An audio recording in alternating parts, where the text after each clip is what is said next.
I knew my marriage was over the moment I saw them together on the security footage. Jessica, my wife of 8 years, had her legs wrapped around her boss's waist, her back pressed against his office door. The timestamp read 10:47 p.m. on a Tuesday, the same Tuesday she texted me about her client dinner running late. I felt nothing at first, just a hollow emptiness as I watched my wife moan into another man's mouth, her wedding ring glinting under the dim office lights. Then came the pain, sharp and overwhelming, followed by something darker, clarity. Jessica and I met in college. She was studying business and marketing. I was finishing my trade certification in plumbing while taking night classes in business management.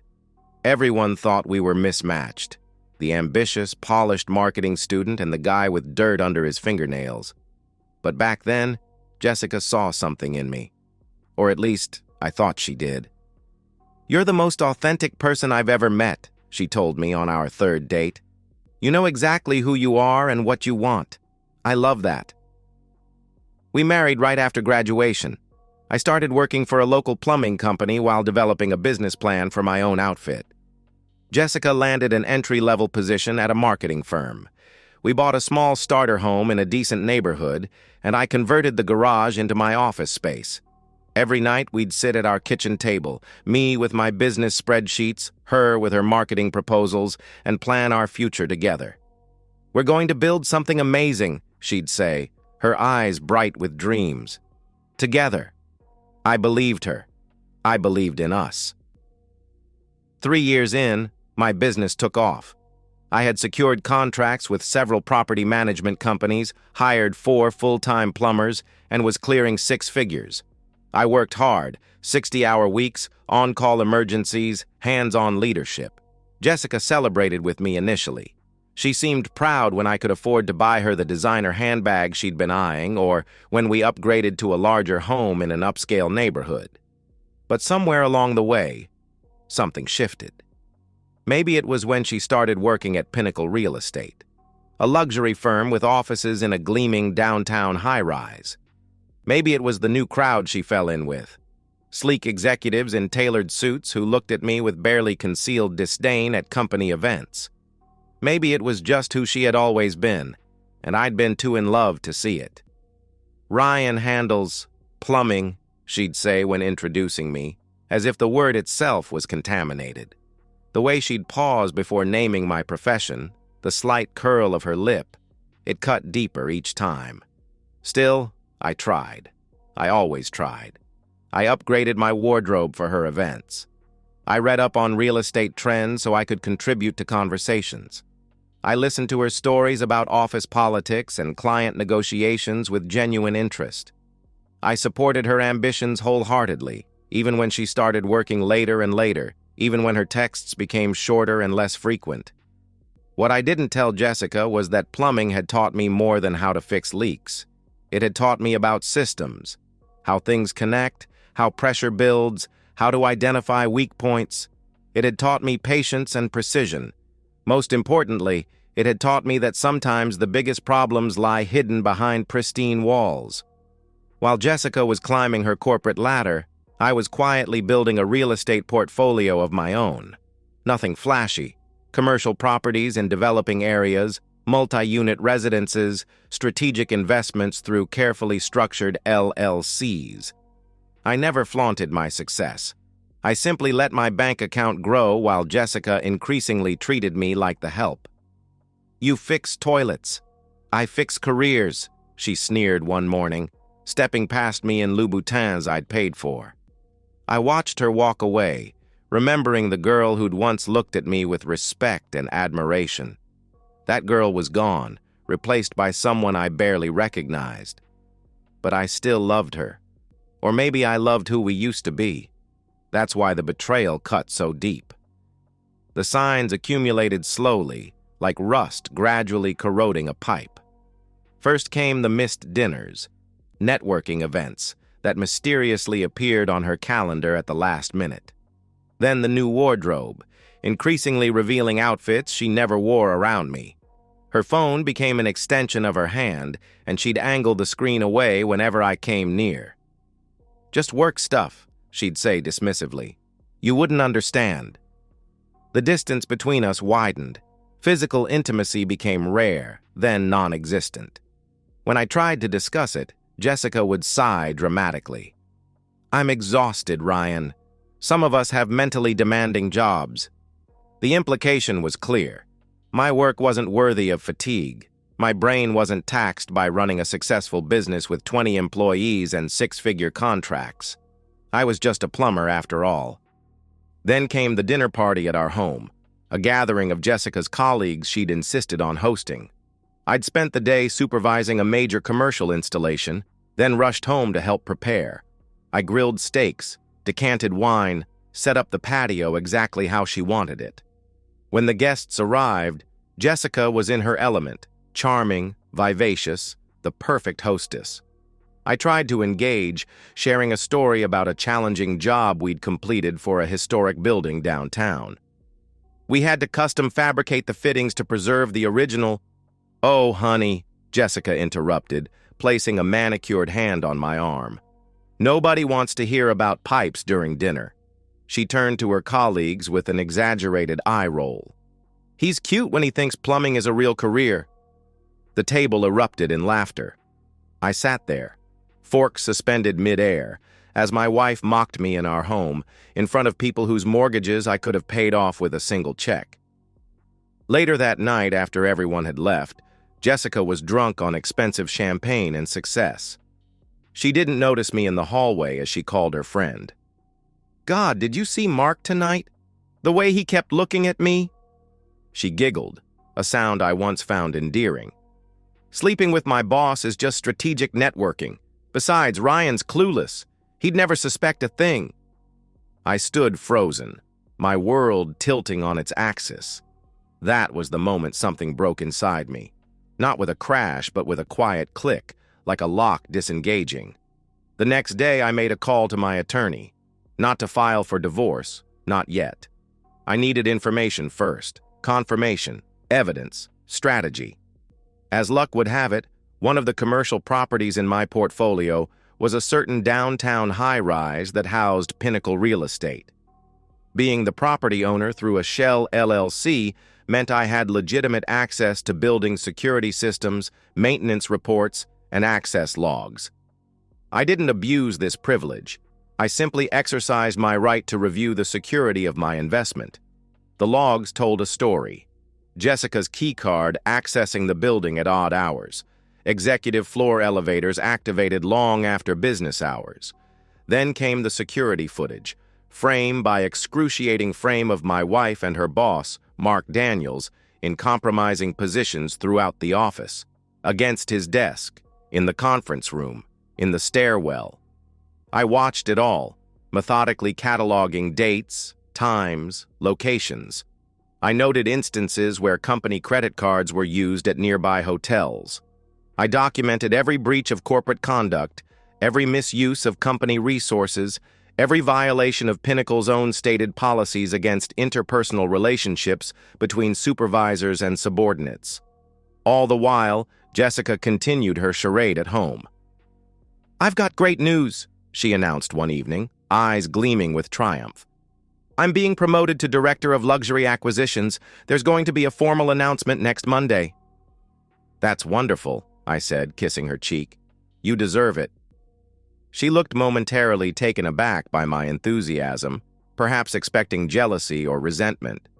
Then she smiled, that confident, somewhat condescending smile I'd grown to hate. "I really do," she agreed. All those late nights finally paying off. Indeed they were, just not in the way she imagined. 3 nights later, Jessica didn't come home until 2 a.m. I was sitting in the dark of our living room when she stumbled in, her hair disheveled, lipstick smeared. "Client celebration," she slurred, not even bothering to make her lie convincing. I said nothing, just watched as she kicked off her heels and headed upstairs without so much as a glance in my direction. In that moment, I understood with perfect clarity, nothing would change unless I changed it. This woman, this stranger wearing my wife's face, would continue to disrespect me, betray me, and mock the life I'd built for us until I put a stop to it. I thought about confronting her. I imagined the scene, the shouting, the denials, then the tearful confession and hollow apologies. She'd blame stress or loneliness or my work hours, anything but her own choices. She might even suggest counseling, promise to change, cling to the comfortable life I provided while continuing to despise the man who provided it. That wasn't good enough. Jessica hadn't just cheated on me. She'd systematically denigrated me, my work, my identity. She'd taken my support, my love, my financial security, and repaid me with contempt. This wasn't a momentary lapse in judgment. It was a revelation of character. I deserved better, and Jessica deserved consequences. That night, as she slept upstairs, in our bed, smelling of another man's cologne, I made my decision. The plan crystallized in my mind with perfect clarity. I would not be cruel. I would not be vengeful. I would simply be methodical. Jessica had built her life on appearances and ambition. I would show her exactly what happens when that foundation crumbles. The next morning, I called in sick to work for the first time in years and waited for Jessica to leave the house. When she left, I went into my home office and retrieved a flash drive from my safe, the one containing all the security footage and documentation I'd compiled. Then I called my attorney, Ellis Thorpe, and scheduled an immediate meeting. I need to discuss two matters, I told him. A corporate ethics violation and a divorce. Ellis had been my attorney for years, handling my business contracts and property acquisitions. He was discreet, thorough, and utterly ruthless when necessary. We spent 3 hours in his office, reviewing evidence and outlining strategy. The timing is crucial, Ellis explained. We need to submit this ethics complaint to Pinnacle's HR department and board of directors simultaneously, with copies to external regulatory bodies. Then immediately file the divorce papers with the prenuptial enforcement. Ah, the prenup. Jessica had laughed when I suggested it before our wedding. A plumber's fantasy, she'd called it, signing without even reading the terms. Those terms clearly stated that in case of infidelity, the guilty party forfeited any claim to premarital assets or business interests. My company, my properties, our home, all protected. What about our joint accounts? I asked Ellis. We'll freeze them pending divorce proceedings. It's standard practice. I nodded. And the house? It's in your name only. She'll need to vacate. The plan was taking shape. But there was one more element I needed to address, Jessica's pending promotion. I want the ethics complaint to reach Pinnacle by Monday morning, I said, before the promotion announcement. Ellis raised an eyebrow. That's cutting it close. We'll need to prepare all documentation immediately. Do it, I replied, and make sure the building management company receives a copy as well. As the property owner, I have concerns about liability. We spent the weekend preparing documents, organizing evidence, and establishing the precise sequence of events.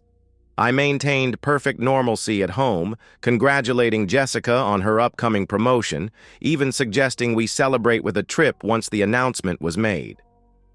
That sounds perfect, she said, kissing me absently before checking her phone, probably texting Mark about their latest conquest.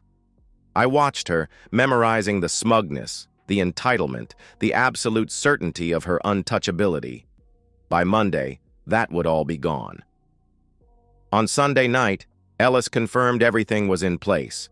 The ethics complaint would be delivered to Pinnacle's offices at 8 a.m., shortly before Jessica arrived for what she thought would be her triumphant day. The divorce papers would be filed at 9 a.m., and by noon, our joint accounts would be frozen. The locksmith would arrive at our house at 1 p.m. to change the locks. I slept surprisingly well that night, better than I had in months.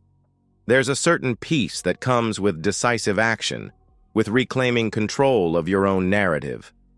As Jessica slept beside me, blissfully unaware of what awaited her, I felt no anger, no hatred, just a calm certainty that justice was about to be served. Monday morning dawned bright and clear. Jessica spent extra time getting ready, choosing her most expensive suit, applying her makeup with precision, styling her hair to perfection. She was preparing for coronation, unaware she was dressing for execution. "I probably won't be home until late," she said, checking her reflection one last time. "The team will want to celebrate." "Of course," I replied. "Good luck today." She flashed me an indulgent smile. "I don't need luck." I watched her walk to her car, designer briefcase in hand, confidence in every step. It would be the last time she left this house as its resident. At precisely 8 a.m., Ellis's courier delivered the ethics complaint to Pinnacle Real Estate. A comprehensive dossier detailing Jessica and Mark's affair, complete with time-stamped security footage, access logs, and documentation of company resources used for their rendezvous. Copies were simultaneously delivered to Pinnacle's Board of Directors, the Property Management Company, and the state's Real Estate Ethics Board. By 8:30 a.m., according to my later reconstruction of events, Pinnacle's HR director was viewing the footage with the company's legal counsel. By 8:45 a.m., an emergency meeting had been called with senior leadership. By 9 a.m., security personnel were being briefed. At 9:05 a.m., my divorce petition was filed at the county courthouse, citing irreconcilable differences and infidelity, with the prenuptial agreement attached as Exhibit A. At 9:15 a.m., Jessica walked into Pinnacle's offices, expecting applause and congratulations. Instead, she was met by the head of HR and 2 security guards. I wasn't there to witness what happened next, but Ellis had a contact at Pinnacle who filled in the details later. Jessica was escorted to a conference room, not her boss's office. Mark wasn't present. She was informed that her employment was being terminated effective immediately due to gross violations of company ethics policies, including inappropriate relationships that constitute conflicts of interest and misuse of company resources. She was handed a letter detailing the charges against her and informed that her final paycheck would be withheld pending an investigation into expense account irregularities. Her company phone was confiscated, her email access terminated on the spot. She was given 15 minutes to collect personal items from her desk, under supervision, before being escorted from the building. By 10:30 a.m., Jessica was sitting in her car in the parking garage, shell-shocked and jobless. That's when she tried to call me. I didn't answer. Instead, I sent a text. "Meeting with attorney. We'll call later." At noon, exactly as planned, our joint accounts were frozen. Any attempt by Jessica to withdraw funds would be denied. At 12:30 p.m., as Jessica was undoubtedly still reeling from her professional execution, a courier delivered the divorce papers to her via her location sharing on our family plan. The documents were explicit: immediate separation, enforcement of the prenuptial agreement, forfeiture of rights to our home and any business interests or properties. At 1 p.m., the locksmith arrived at our house. By 2 p.m., all locks had been changed, security codes updated, and a formal notice posted on the door informing Jessica that she was no longer permitted on the premises per pending legal proceedings. At 2:30 p.m., I received a call from Jessica's sister, Amanda. "What the hell is going on?" she demanded. "Jessica just called me hysterical. Something about being fired and locked out of her house?" "Our house," I corrected calmly. "And yes, she's been served with divorce papers. I suggest she find a hotel while she consults an attorney." "But why?" "What happened?" "Ask her about Mark Daniels," I replied, then ended the call.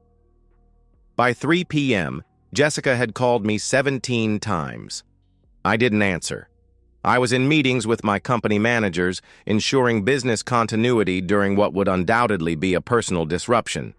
At 5 p.m., I finally returned home. To my home, secured and protected. I poured myself a scotch and waited. At 7:23 p.m., Jessica arrived. I watched through the security camera as she tried her key, then pounded on the door, screaming my name. I activated the intercom. "The divorce petition has been filed, Jessica. Your belongings will be packed by a service and delivered to any address you provide. Please step away from the property." "Ryan!" she shrieked. "You can't do this! This is my home too!" "Not according to the prenup you signed," I replied evenly. Section 4, Paragraph 3. In the event of infidelity, the offending party forfeits all rights to shared residence and premarital assets. You knew? How? "I own the building, Jessica. Your office building. Through an LLC. I've had access to security footage for months." The silence that followed was deafening. I could almost see the realization dawning on her face. "If you don't leave immediately," I continued, "I'll be forced to call the police and report a trespasser. I don't want to do that." "Where am I supposed to go?" Her voice had lost its edge, now small and uncertain. "That's not my concern anymore. Goodbye, Jessica." I cut the connection and watched as she stood there, designer suit rumpled, mascara streaking down her face. Eventually, she returned to her car and drove away. I poured another scotch and slept soundly for the second night in a row. The next few weeks unfolded exactly as I'd anticipated. Jessica hired an attorney, of course, but there was little they could do. The prenup was ironclad, the evidence of infidelity incontrovertible. She tried to claim partial ownership of my business, arguing she'd contributed to its growth, but financial records clearly showed all capital had come from my earnings alone. The divorce was finalized in record time, with Jessica receiving nothing beyond her personal possessions and her leased car, the payments for which she now had to assume. Her credit cards, all joint accounts for which I was the primary holder, were canceled. The only thing in her name was a store card, already maxed out. Meanwhile, the professional fallout was equally devastating. Mark Daniels had been stripped of his executive position and transferred to a satellite office in a different state. Pinnacle's internal investigation revealed additional improprieties beyond the affair, resulting in further disciplinary actions. Jessica's reputation in the industry was shattered. I heard through mutual connections that she'd tried to stay with her sister, Amanda, who refused her. "I can't have your drama here. My husband's friends saw the videos," she reportedly said. Jessica was forced to crash on an old college friend's couch in a tiny apartment across town. Word spread quickly through professional circles. Jessica's social media accounts, once showcasing her glamorous career ascent, fell silent. Former colleagues disassociated themselves, unwilling to be tainted by connection. Recruiters who had once courted her now ghosted her inquiries. 3 months after the implosion of Jessica's carefully constructed facade, I ran into her former assistant at a charity event. "She's working at a boutique in the mall," she told me, not bothering to hide her satisfaction. "The one she used to drop 4 figures at every month. Minimum wage plus commission." I nodded but didn't comment.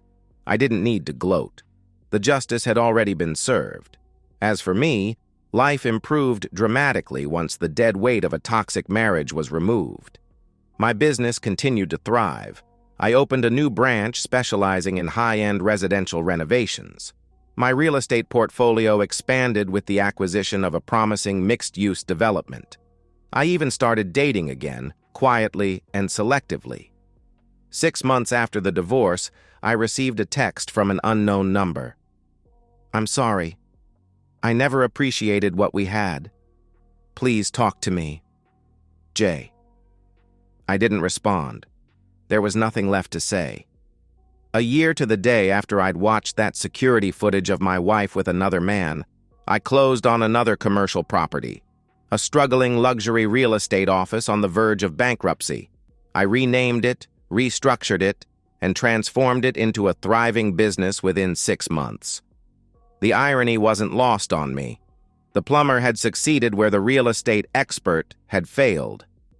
I never mentioned this to Jessica, never rubbed her nose in my success or her downfall.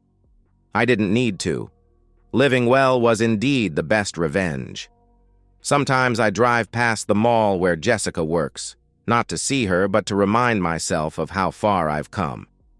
I think about the woman who once sneered at my profession, who mocked the very work that built her comfortable life, who thought herself too good for the man who loved her. She once said I fixed toilets. She wasn't wrong. But what she never understood was that my profession taught me something valuable.